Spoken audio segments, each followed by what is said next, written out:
मला आज्ञा करण्यात आली, विनंती करण्यात आली, मला माहिती 5 मिनिटं बोलायचं सतीशबद्दल. ज्याला जनस्थान पुरस्कार द्यायचा आहे त्याच्याबद्दल फक्त 5 मिनिटं स्टोरेज भेटे मला तुम्ही आज्ञा केली आहे. म्हणजे त्याविषयी जास्त लांबू नये, कवितेसारखं छोटं असतं. बरं, येण्या पहिल्यांदा अभिनंदन आमच्या अत्यंत जवळच्या माझ्या मित्राचं सतीश आडत. इतका मोठा सन्मान हा सतीशला प्राप्त झाला आहे. मी असं म्हणलं की माझ्या इतका कुणी आनंदी नसेल तर सतीश नकार देणार नाही. काय सतीश?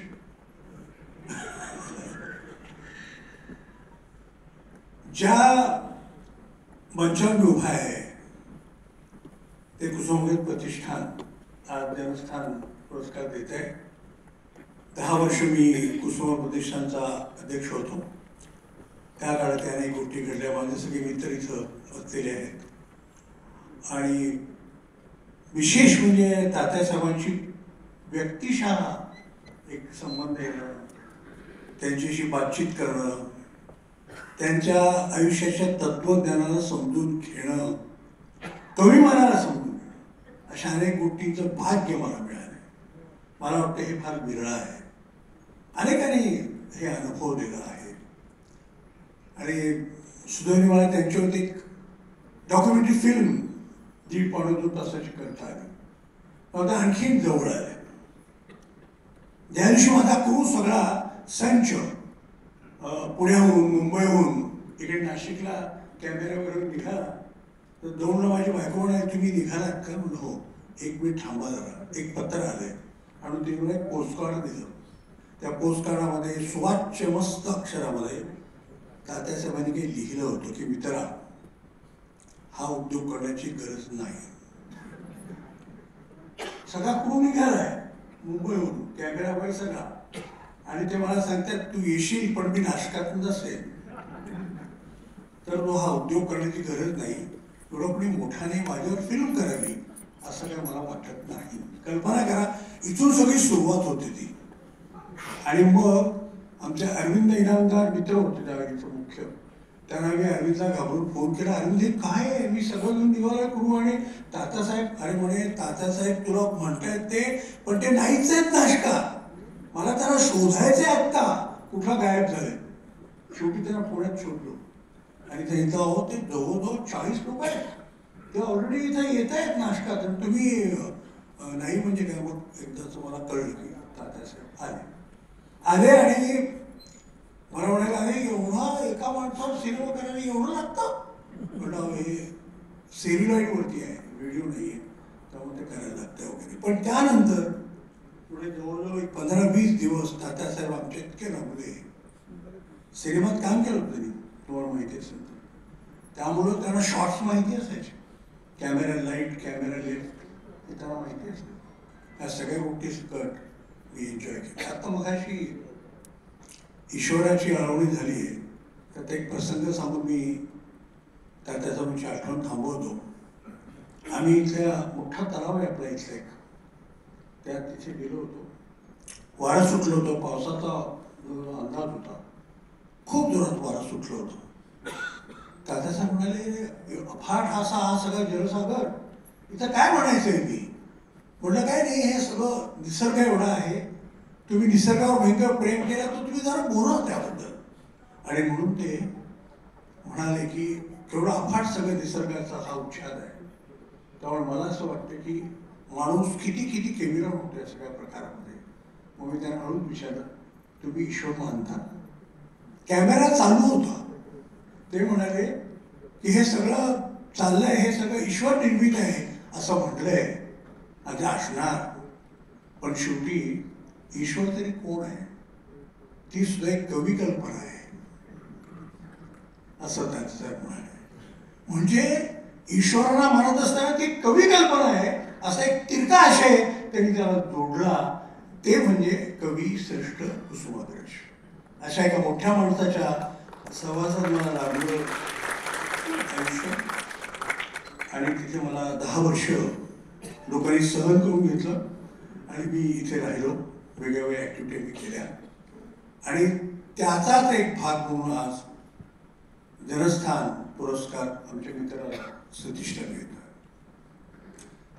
सतीशला मी 16-17 वर्षाचा मुलगा असताना पाहून पाहिलंय की ज्या वेळेला स्टेजवरती छोटी छोटी कामं करायची यायचं, मला इथे राहायचं आहे असं म्हणून तो यायचा. अशी पाकिनेती नावाचं आमचं एक नाटक होतं. त्या काळात तो माझ्यावर बॅकस्टेजला असता. कधी कल्पना नाही आली मला की आज एक भारतातलं सर्वश्रेष्ठ म्हणावं असं एक नाटक बेगम बर्वे हा लिहील, त्याची मला त्या काळात.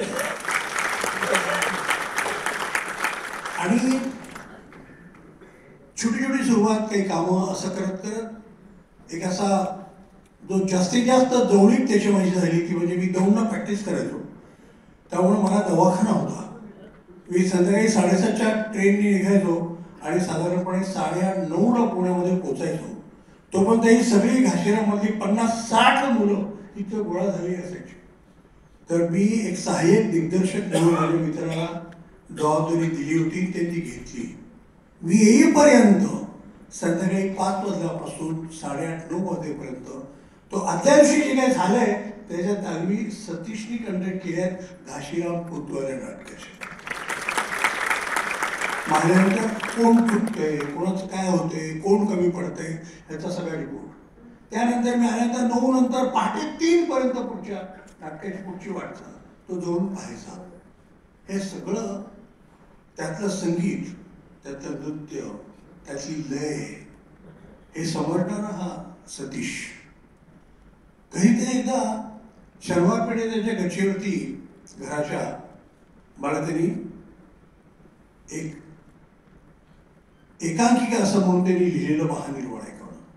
एकच अंग होता आणि मी अक्षरशः भारावर म्हणजे काय आहे या वयाच्या 21व्या वर्षी मृत्यूबद्दलचं एवढं मोठं विधान हा माणूस करतो 21व्या वर्षी.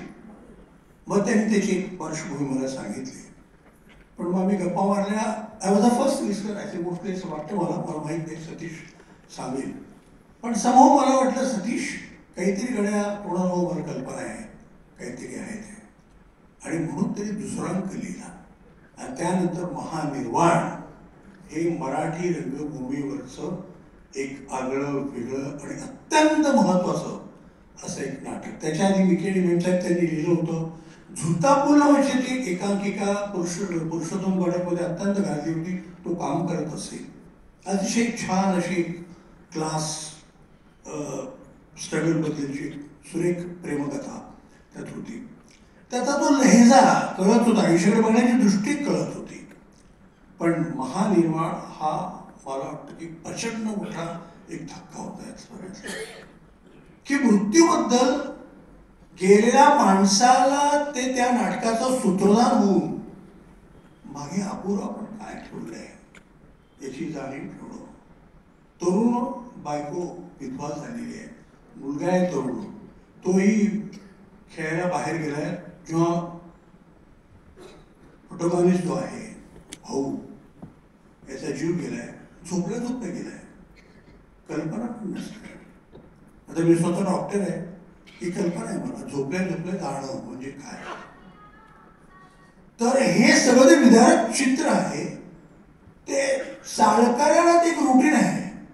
ते चाळकरी कसे वागतात आणि हे सगळं स्वतःचं हृदय जे आहे हे सांगणं. चंद्रकांत काळे नावाचा आमचा एक अत्यंत ब्रिलियंट अष्टपैलू असा एक नट आहे.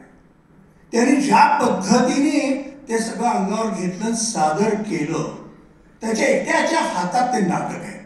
आनंद मोडकनी संगीत केलेलं आणि हे या सगळ्या नाटकाची लय ही त्याच्या कीर्तनातून आहे, हे विशेष. आणि चाळकरी ते कसं ते आता हा मुलगा यायचा आहे तोपर्यंत असं ठेवायचं आहे. आणि म्हणेपर्यंत त्यावेळेला पुण्यात घडलेली एक सामाजिक घटना होती, त्याचा सतीशने इतका ब्रिलियंट वापर केला की त्यावेळेला नवीन भट्टी प्रेतांसाठी तयार होत होती. आणि मग काही लोक म्हणाले आम्हाला जुन्या पद्धतीने लाकडावरती जळायचं. आणि काही ना कोणाला नाही नवीन भट्टी येते तेव्हा, म्हणून काही दिवस श्मशान बंद अशी कल्पना आहे. हे आमच्या डोक्यात येणार आहे. नाटकाचा हा एक भाग असू शकतो की आता ती नवीन होती आणि याला नाही जाळायचं तिथे. तो म्हणतो की नाही, मला तिथे जुन्या पद्धतीचं जाळायचं आहे. यामधून त्याचा जो काही त्याचं होणारं आतलं रुदन आहे हे अतिशय सुरेख आणि संवाद शैली महानिर्वाणमध्ये सतीशनी पहिल्यांदा आणली.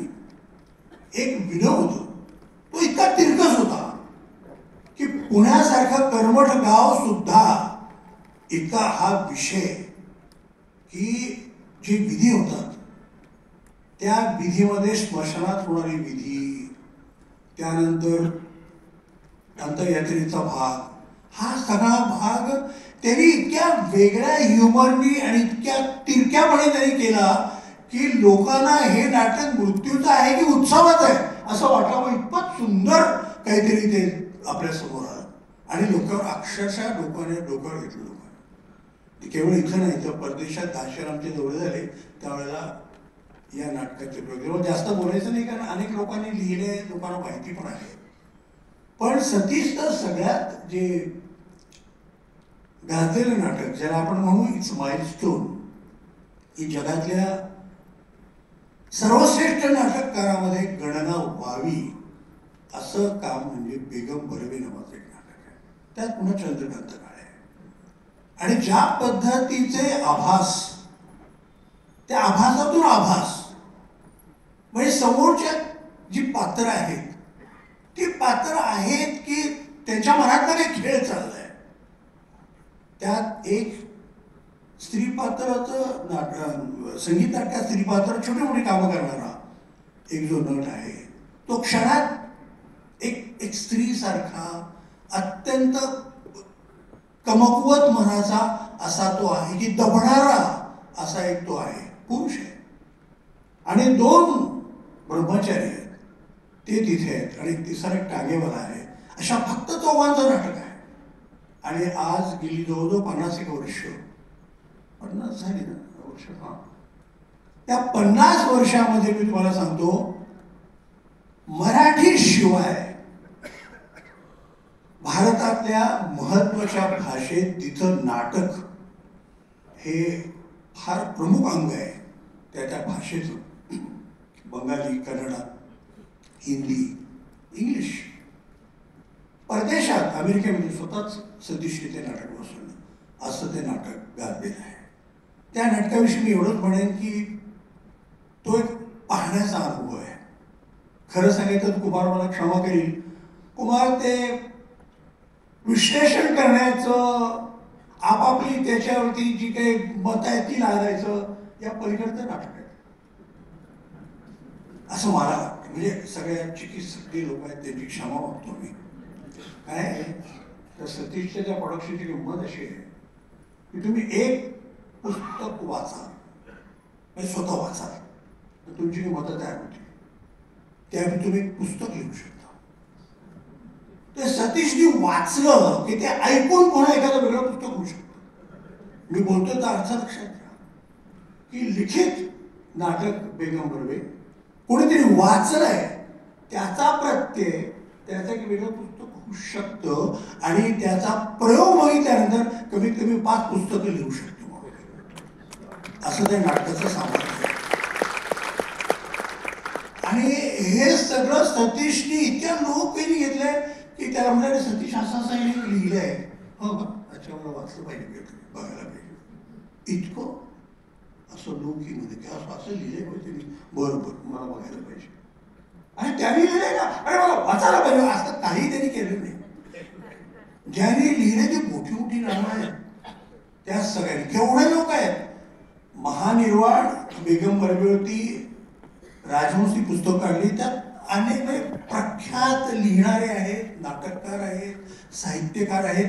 या सगळ्यांनी आपापल्या परीने त्या दोन्ही नाटकांना समजून घ्यायचा प्रयत्न केला आहे. ज्यांनी लिहिलंय त्यांनी पुन्हा वाचल्यानंतर मला वाटतं 3 महिन्यांनी आय चॅलेंज त्यांना नक्की वाटेल काहीतरी लिहायचं राहिलंय. असं ते या 2 नाटकांचं सामर्थ्य आहे. अलीकडे सतीशचं एक नवीन नाटक आलंय, ठकीचे संवाद. म्हणजे या 2 नाटकातली जी ऍब्सर्डिटी आहे त्याच्या पलीकडे काहीतरी जाऊन सरळ सांगण्याची गोष्ट आजच्या सामाजिक राजकीय परिस्थितीवर आणि इंटेलेक्च्युअल म्हणवणाऱ्या लोकांच्या नाकर्तेपणाची कुठेतरी बारीक गोष्ट चिमटे घेणारं असं एक नाटक आहे. आता मला वाटतं नाटकात आता होणार आहे, तुम्ही बघितल्यानंतर मी काय म्हणेन त्याचा. म्हणजे सतीशचं त्यातल्या त्यात सरळ नाटक आहे ते, की ज्याच्यावरती एखादं पुस्तक होऊ शकेल. फार पुस्तकं किंवा राजकारणाच्या आता हल्ली वेगवेगळ्या धारा आहेत विषयांना, तेव्हा कदाचित 2 पुस्तकं डाव उजव असं काहीतरी होईल. पण असा हा आमचा मित्र आहे चतुरस्र, आणि मला असं वाटतं की त्याला अजूनही खूप द्यायचं आहे. वास्तविक आता ही जागा अशी आहे की सतीशशी गप्पा मारायला पाहिजे आणि तुम्ही ऐकायला पाहिजे होतं. सगळ्या बारीक बारीक गोष्टी त्याकडून कळून घेतल्या असत्या, सगळी गुपित त्याची आपण बाहेर काढली असते. पण आज त्याचा सन्मानाचा दिवस आहे, तर आपण मर्यादेत राहून त्याचा मान ठेवून जेवढं काही बोलता येईल. आणि काय होतं, इतक्या जवळचा येतो की त्याला मोठी पण द्यायचं. मलाच ऑकवर्ड होतो, मला भयानक ऑकवर्ड होतं. सतीशला सांगायचं की तू किती मोठा आहेस, फार वाईट आहे, त्यालाच आवडणार नाही. तो म्हणेल की हे काय त्याला काय असेल. एक तर प्रतिष्ठाने दुसऱ्या कोणाला तरी बोलून त्याचा सन्मान करायचा, ज्याच्यावर तो वाढलो मी त्याचा सत्कार मी करायचा. हे विलास लोणारी आणि हेमंत टकले आणि हा लोकेश ही मंडळी जरा गमतीशीर आहेत. फार अवघड जबाबदारी तुम्ही दिली आणि मी पार पाडायचा बड्यावरच मी प्रयत्न करतो. मला माहिती सतीशला किती आवडलं असेल, कुमारला किती आवडलं असेल, आणि टाके सर तर एकदम गंभीर आहेत, त्यामुळे त्यांचा अंदाज येत नाही आपल्याला. मी सगळ्यांची क्षमा मागतो की माझ्या मित्राबद्दल मला सर्व काही बोलता आलं असं मी म्हणणार नाही, कारण मुळातच. आणि बाय द वे मला एक सांगायची गोष्ट राहील की माझ्याशी डायरेक्ट कनेक्टेड मी घरच्यांना बोललो, पण एक गोष्ट बऱ्याच लोकांना माहित नाही की जयते हा सिनेमा घ्यायचा त्याची पटकथा सतीश आहे. म्हणजे त्या सिनेमाच्या गाण्यांचं प्लेसिंग, त्याची भाषा काय असावी, ठाकरांची भाषा ती कशी असावी, आणि त्याची गीतं नेणाऱ्या महानोरांच्या शब्दकलेशी जवळ येणारी कशी असावी, याचं कसं सतीशनी त्यात केलेलं आहे. पटकथा त्याची आहे. म्हणजे त्याची पावती तर मिळाली की शेवटच्या कुठल्या तरी आठवड्यामध्ये आमचे मोठे साहित्यिक जयवंत दळवी हे प्लाझा सिनेमा बघायला गेले आणि त्यांनी तो सिनेमा पाहिला आणि मग तो ठिकाणी म्हणाले बापरे, हा सिनेमा घरी आफ्रिकन कंट्रीमध्ये झाला असता तो लोकांनी डोका घेतला असता असं म्हणून सतीशला गाठला आणि म्हणाला ती पटकथा मला पर्यंत पाठवून देतो कशी लिहिली आहे. कल्पना करा, जयवंत दळवींनी जैत्रियची पटकथा सतीशकडून मागून घेतली, पत्र लिहिलं आणि परवा कुठेतरी जाता ते पत्र त्याला मिळालं आणि त्यांनी मला व्हॉट्सअप केलं. व्हॉट्सअपचा एक चांगला फायदा, माझं आणि जयवंत दळवींचं संधान कमी सांगलं गेलं माझ्या सिनेमामध्ये. तर असा हा आमचा मित्र आहे. आम्ही कायम एकत्र राहिलो, सुखदुःख आपल्या दोघांची एकत्र राहिली. ते फार व्यक्तिगत आणि सगळं आहे, पण आज हा जो मोठा सन्मान त्याला मिळाला आहे त्याबद्दल माझ्या शब्दाने मला फक्त एवढं वाटतं की त्याची देवगत पत्नी अनिता फार गोड मुली होती, ती असायला होती आणि फार वेगळा आनंद